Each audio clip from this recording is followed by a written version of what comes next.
निशात। तहरीर किरण नौमान। शहर के सबसे बड़े और महंगे तरीन होटल के सामने फहद अपनी लैंड क्रूजर से उतरा। इससे कबल वो जब भी यहाँ आता तो उसके अंदाज में एक सरखुशी और जोश इंबसात पाया जाता था, मगर आज वो इंतहाई मुस्महिल असाब लिए आया था। एक थकन से उसके रोम रोम में उतरी हुई थी। उसकी हर हर सांस जैसे सुलग सी रही थी।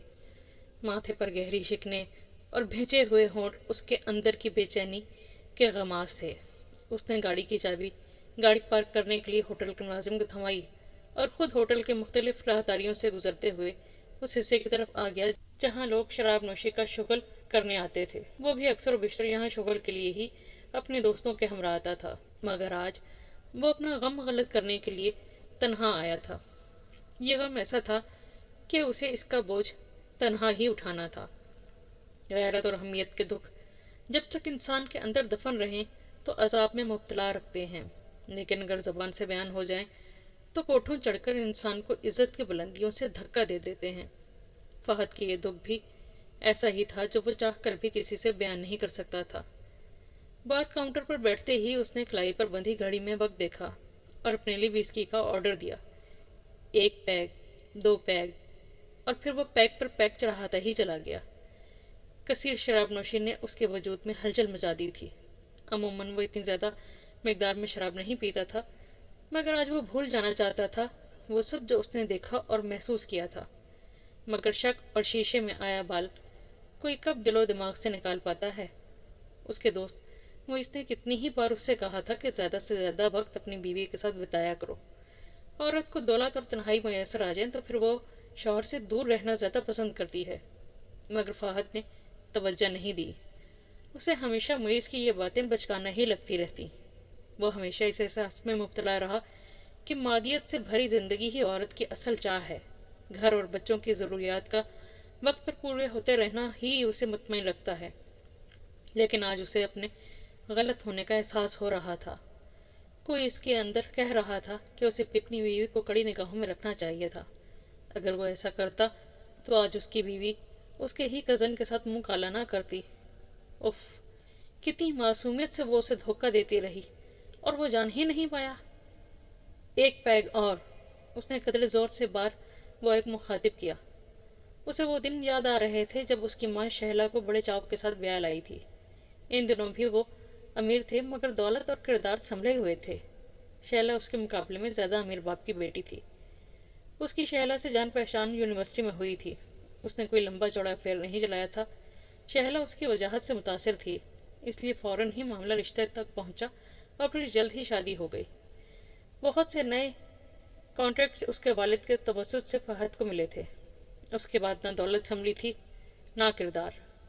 शुरू शुरू दोनों के बीच अच्छी अंडरस्टैंडिंग रही, फिर शहला उनके दोनों बच्चों और सोशल एक्टिविटीज़ में मगन हो गई और फहद ज़्यादा से ज़्यादा दौलत कमाने के चक्कर में। घर और बच्चों के तमाम मामला शहला के हवाले थे और वह इस सिलसिले में मुतमईन था। उसने कभी शहला के साथ रोक टोक नहीं की। जब दोनों बच्चे बोर्डिंग चले गए वो तब भी कुछ नहीं बोला। जिंदगी एक लगी बंदी रूटीन के मुताबिक गुजर रही थी। उसे शहला की ये बात बहुत पसंद थी कि वो आम बीवियों की तरह उसकी ज़ातियात में मुदाखलत नहीं किया करती थी। बीवी को फ्री हैंड देने के बावजूद वो कभी नहीं सोच सकता था कि वो एक दिन उससे बेवफा हो जाएगी। मगर चंद दिन से कुछ खटक रहा था। उसका एक कज़न शाहिद चंद माह कबल उसके घर किसी काम के सिलसिले में आया था। फिर वो अक्सर आने लगा। शहला भी उसके काम के लिए फहद पर जोर डालती रही। फहद को ये बात पसंद थी कि शहला ने हमेशा अपने ससुराली रिश्तों से बना कर रखी थी, मगर आज उसे शहला के इन रवैयों के पीछे छुपी असल बात समझ आ रही थी कि इंसान उसी वक्त तक अच्छा है जब तक उसे बुराई करने का मौका न मिले। शाहिद की आमदोरफ्त पर भी फहद को कोई एतराज़ नहीं था। खटक उसके दिल में तब पैदा हुई जब उसे मुलाजमों के जरिए उसके आने की इत्तला मिलती, मगर शहला कोई जिक्र नहीं करती थी। गुनाहों पर पर्दा डालना तो हमेशा से गुनाहगारों की रिवायत रही है। आज जब वो घर पहुंचा तो शहला और शाहिद को एक साथ गाड़ी में घर से निकलते देखा। दोनों के चेहरों की चमक में ऐसा कुछ था जो फहद को बुरी तरह चौंका गया था।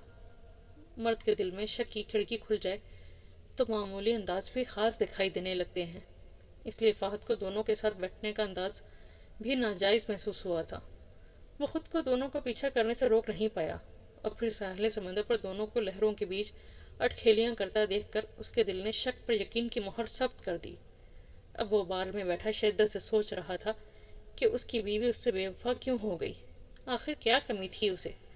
خوبرو شوہر، سوسائٹی میں اچھی ساکھ، بینک بیلنس، بنگلہ، گاڑی، فیصلوں میں آزادی، سبھی کچھ تو حاصل تھا اسے، پھر کیوں؟ آخر کیوں؟ اس نے گھڑی دیکھتے ہوئے خالی گلاس کاؤنٹر پر پٹک دیا۔ بار بوائے نے گھبرا کر اسے دیکھا، پھر جلدی جلدی اس کا گلاس بھرنے لگا، جبکہ فہد کے دماغ کی سوئی اسی سوچ پر اٹکی ہوئی تھی کہ آخر کون سا خناس عورت کو بے وفائی پر مجبور کرتا ہے؟ اولاد، آسائشات اور شوہر سے علاوہ وہ کچھ اور کی طلب دل میں کیوں پالتی ہے؟ اتنی شراب پینے کے باوجود اس کے ذہن میں سے شہلا کی بے وفائی کا غم نہیں چھٹا تھا۔ اس نے بے سے ایک بار پھر کلائی کی گھڑی دیکھی۔ موئس کے جانے کا وقت ہو گیا تھا۔ کچھ پل بعد ہی اس کے فون کی بیل بج اٹھی۔ Mrs موئس calling. اس کے چہرے پر ایک حیوانی سی چمک ابھری۔ اس کا دل کہہ رہا تھا جو تکلیف شراب کے نشے سے دور نہ ہوئی وہ کسی غم گسار کی باہوں میں دور ہو جائے گی۔